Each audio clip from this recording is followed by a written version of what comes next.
James Fraley, and he will be giving us our keynote, a final keynote, and then we can get into your raffles. Dr. Fraley is the Director of Cybersecurity Education over at Wilmington University. Dr. Fraley served as a Senior Threat Intelligence Strategist for McAfee Advanced Programs Group and supported a number of cybersecurity initiatives for both private and public sector. Please allow me to welcome Dr. Fraley. Okay, the clicker. All right. Hey, well, I stand between you and Solomon giving out gifts and raffle, right? So I'll try and make this educational, beneficial, and informative, right? All right, I love it when it works. So I'm going to cover some emerging trends. I could have covered, a number of things, but I picked these 4 things really to give you, largely because I had 20 minutes now. Solomon's telling me I got 15. So,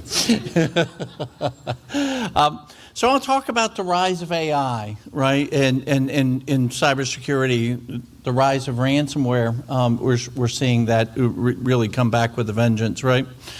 And then we'll talk about the security investment, what we see out, and then also the rise of cyber resilience. And you see this theme here in terms of the rise, right? So the rise of AI, we just talked about AI, right?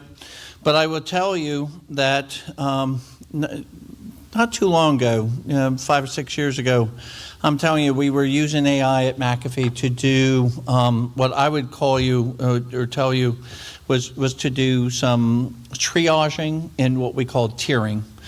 So one of our customers would typically have 1 million alerts a day. We could process around 200,000 of those alerts, really investigate those and things like that with kind of a 36-person SOC, operating 24 hours. We could actually interrogate, only about 200,000 of events a day. So every day that backlog was growing. So we were very concerned about that. We used machine learning to actually do triaging of that. And I had my customer recommend to use machine learning and AI to kind of do quality control for the things that we did on a human basis. So I would tell you that this is not new, but from an overall perspective, I can tell you that teaming with AI in cybersecurity is the path forward. And you don't have to believe me, but you can see that this is happening across the board in lots of different areas, right? So you can see that we were using AI and ChatGPT to kind of help in a number of different areas. And you can see those real quickly there. But I do want to just kind of spend some time on this one because, as I mentioned, threat detection, machine learning is fantastic at looking at ways to do in a very stable way, in a very standard way of looking at alerts and using multi-factor combination evaluation of events. From an incident response perspective, you definitely, as I mentioned, the triage and tiering, so you can do adequate rationing of events to your SOC analysts, right? And you can use that as a heaven way to kind of make sure that you can do QA on those, right? You can, vulnerability management, of course, I can take a look at those risks and take a look at those risk controls on an ongoing basis, really on an ongoing basis. And can really help me with those analytics, right? So look at anomalous activities and those kinds of things, right? Those are just those 4 top ones. But you can imagine on the bottom one, like Surface and other cloud security, you can just let your mind wander on exactly what you can do there. What we do see, and I do want to go back because one of the things that I was going to say is one of the things that we spend a lot of time at McAfee about is that I covered both North America and I covered global. We would at times have to write these threat reports that would take us, 30, 60 days, right, in terms of investigating, how did the breach happen, what happened, where did we first see the sample, when was it first released, what geo did it release in, what campaign is it part of, all of those good things, right? And I would tell you that if I had ChatGPT, I could play a lot of, my sons are 25 and one is rated 26 in the world on CSGO. I'd have ability to actually be a player because if I could, every McAfee office had Xbox and those kinds of things, and we for team building would actually would take those that time off during lunch. So one of the things I tell you, my gaming capabilities would be a lot better than writing those reports, right? As a funny.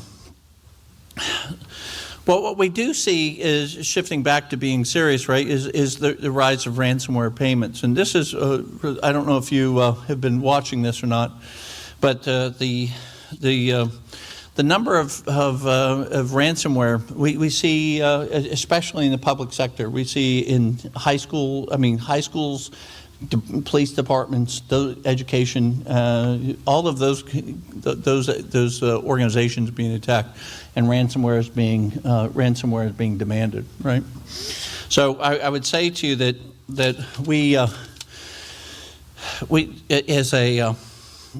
so one of the things that I was a part of was if you remember, not too many years ago, the city of Baltimore got hit with ransomware attack. Does anybody know what the initial ransom was? The initial ransom? It was $50K. Okay. The next week it was $500K. The following week from that was $750K, and finally ended up with $1.5 million. Okay, in 30 days. Okay. Did the city of Baltimore pay that, or do you know? They did not pay. What was the remediation cost to repair that for the city of Baltimore? Because I don't know if you know this, but it went from their IT department to their police department to it spread pretty much to every division in Baltimore. $18 million to repair that. So what you're seeing really is a number of organizations electing to pay the ransom, especially early onset of this thing. If you think about that, it's like, why do we,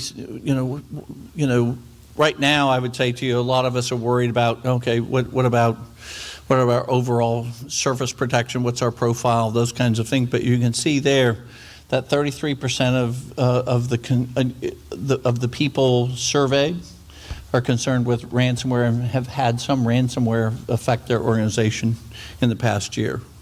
That's amazing, right? Let me show you this one. This one's so the cost of a breach today, and this is simple dollars and cents of what's happening in our industry, right? You can see since I think this is 2022, you can see that the different sectors of that, right, and the cost of the breach for each, and the most notable is healthcare. There, over $10 million for the breach. So what you see are trade-offs being made, right, from an organizational standpoint. And you can see here, and to me, this is really, really interesting to me. For 859 organizations surveyed by Gartner, this is not my report, this is a Gartner report. So almost 900, just give me a little bit, almost 900 organizations. 42% said if it was under $1 million, they'd pay the ransom. 42%. Now, I came from McAfee, and we kind of had a mantra of like, don't pay the ransom, we can get you out of this, all this good stuff, right? But I would tell you right now that now you start seeing this happening, and it's a radical change from where we used to be only a few years ago. What we also see is concern with the board. So you start to see that it's no longer an IT problem, no longer a CISO problem, no longer kind of a CEO problem. Now this problem is going to the board, and they want to understand their exposure. And then one of the things that you'll see on this slide is that, and I've witnessed it, is that when we start seeing a ransomware issue, they want to get it remediated immediately. Like the quick repair is much better than a longer issue. Okay. So what's the answer, right? So we start seeing, and what I want to explain to you is that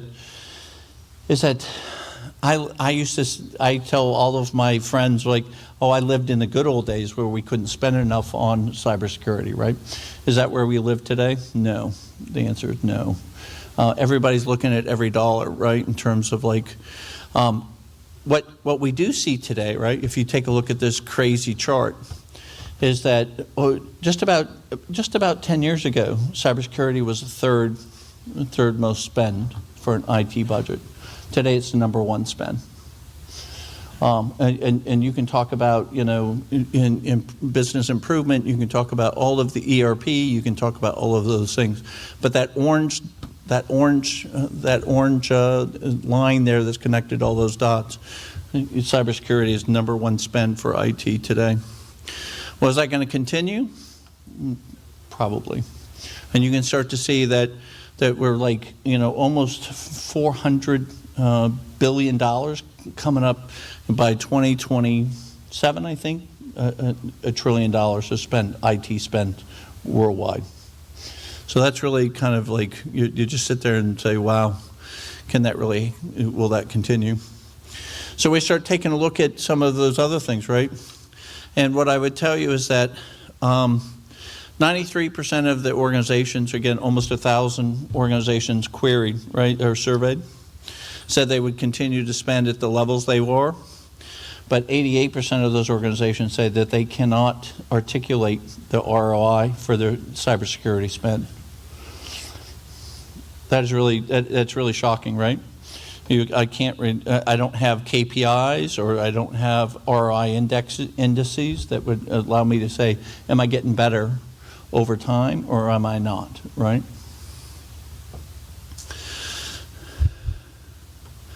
So one of the things that to me, I think one of the things that we talk about, and for years we've talked about cybersecurity framework offered by NIST, right?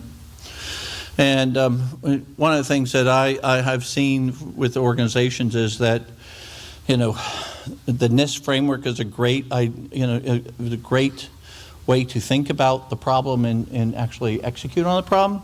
But what I will say to you is that in most of the organizations that I've worked with, unless they had a cybersecurity roadmap, they were largely unsuccessful and spent a lot of money, and it really achieved nothing demonstrative. And so what I would challenge you is, like, to me, to have those strategic roadmaps that allowed us to do. And just as a quick story, I had the honor to work with the state of Alaska. The state of Alaska might be close to an adversary and get hit with cybersecurity, like you have issues and attacks like you wouldn't believe.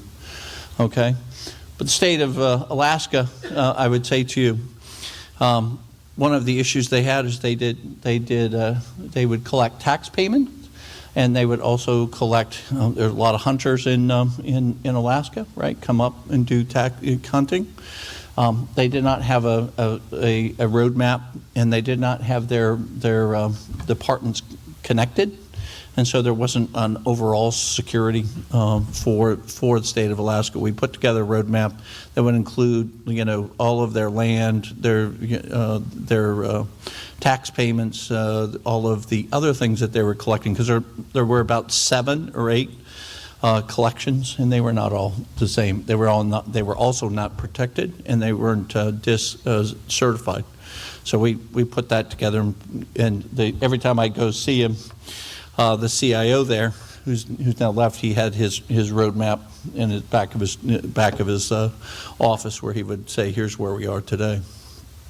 And then, not only does the roadmap important, hey, here's where I'm going to but we talk about these resilient activities. What The reason we talk about cyber resilience is because in many cases we see our stuff as like network, cloud, application development, and those kinds of things. None of them are kind of integrated. And so what you're seeing now is more of a push for to build collaboration into that plan. And you know what we see is this an extension of the cybersecurity framework, a cyber resilience framework. But a lot of this can be easy, right? So the answer to that is no, that was a joke. And why is it so hard, right? You just take a look at all the things we're trying to achieve from a cybersecurity and all the investments that are going, right? Whether that be zero trust or whether that be two-factor authentication, whether that be, you know, moving to cloud security, you know, security as a service, all of these good things, right? All of those things is like, if you don't have a roadmap as to how all these pieces fit together, have an architecture, I would tell you largely not going to be happening. And then as you can start to see here, like what you see is like, the really important piece of this is that nothing is like even over 44% on a lot of this stuff building resilience, meaning that organizations have yet to adopt kind of this resilience kind of culture and kind of strategy session, right? And the answer is, because I know everybody came here for the answer, but is this wonderful place where you can go. It's kind of like, well, Oz, where they say, here's our budget, here's what we're achieving. We have all these KPIs and metrics, right? And we have on a single dashboard everything we're achieving, right? So with that, I will end and say thank you for your time, just to give you an idea of kind of some perspectives in going forward.